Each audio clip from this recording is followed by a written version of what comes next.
Hi, hello, and welcome to my channel where we talk all things true crime. If that's something that you're into and you appreciate today's case coverage, I hope you'll consider subscribing to the channel and hitting the like button. It really does help my channel grow. Also, comment your thoughts below. We are discussing the IdahoFour case, and in particularly, we're going to be talking about Bryan Kohberger. A lot of people have brought this up throughout the investigation, but we've never really talked about it on my channel, so I want to get your guys' point of view on what an incel is and if Bryan Kohberger is in fact an incel. So if you don't know what an incel is, by definition, it is a member of an online subculture of men who want to have sex but are unable to find sexual partners, typically blaming women or hating people who are sexually successful. So basically, it's, a man or a female. Normally, it's a man that feels that they are unable to find sexual partners due to the fact that they may be unattractive, or maybe they're not unattractive, maybe they're unattractive personality-wise. So I want to go ahead and show you a clip from News Nation where they talk about incels and all that good stuff. And I want to get your guys' thought. Do you guys think that he's an incel? Do you think he could be? Let me know in the comments below.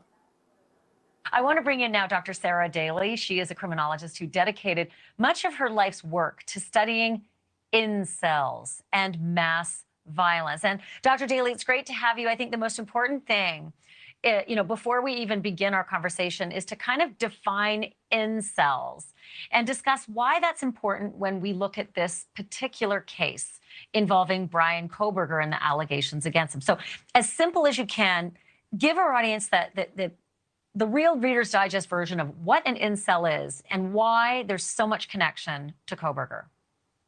Thanks for having me on. Incels, very simply put, are men who are involuntarily celibate. They want to be in romantic and sexual relationships, but they can't achieve them for any number of reasons, including their physical appearance, mental illness, or personality problems, or just that they've missed milestones in their lives. So they generally exist on the internet, and they communicate with each other on forums, and they are notorious for vile language to discuss women, attractive women, sex havers. So they're mad at men too.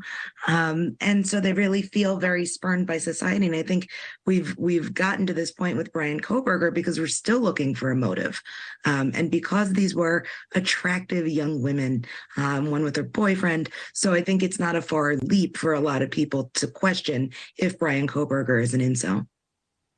So one of the prevailing theories right now is that there's a connection to Elliot Rodger. Elliot Rodger is considered like Saint ER, they call him. They think he's the father of the incel movement. In 2014, he killed 6 people and wounded more than 12 near UC Santa Barbara. And he wrote a manifesto. And on page 118 of his manifesto, and there's a reason that I seized that particular passage. I just want to read it. All right, here's how it goes. Women must be punished for their crimes of rejecting such a magnificent gentleman as myself. All of those popular boys must be punished for enjoying heavenly lives and having sex with all the girls while I had to suffer in lonely virginity. I lived in a college town full of young, attractive students who partied and had sex all the time, and I didn't get to experience any of it. And now we learn that there was one item that was seized from Bryan Kohberger's parents' home in Pennsylvania, and it's only described as a book with underlining on page 118.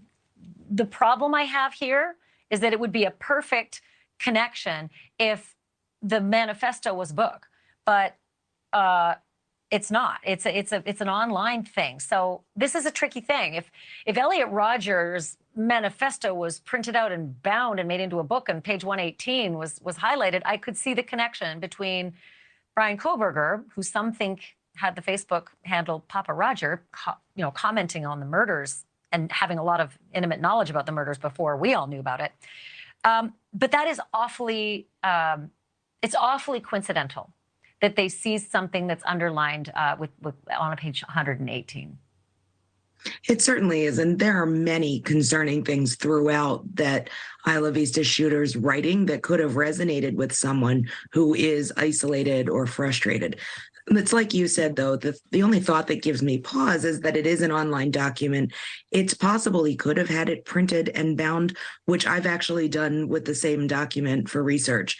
But it also could have been any number of criminology or criminal justice related books. A lot of it's just the content that we consume in doctoral programs and in our work.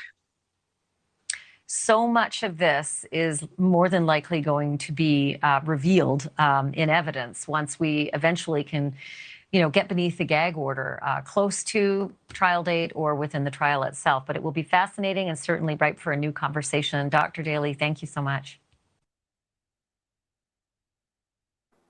Okay, so yeah, give me your comments below, give me your thoughts below. Give me your thoughts below in the comment section. I would love to know. Also, if you want to catch me, I am live every evening, so don't forget to, set the bell. That way you are alerted to all new content. Thank you so much for watching my video, and I'll see you guys all in the next one. Bye, guys.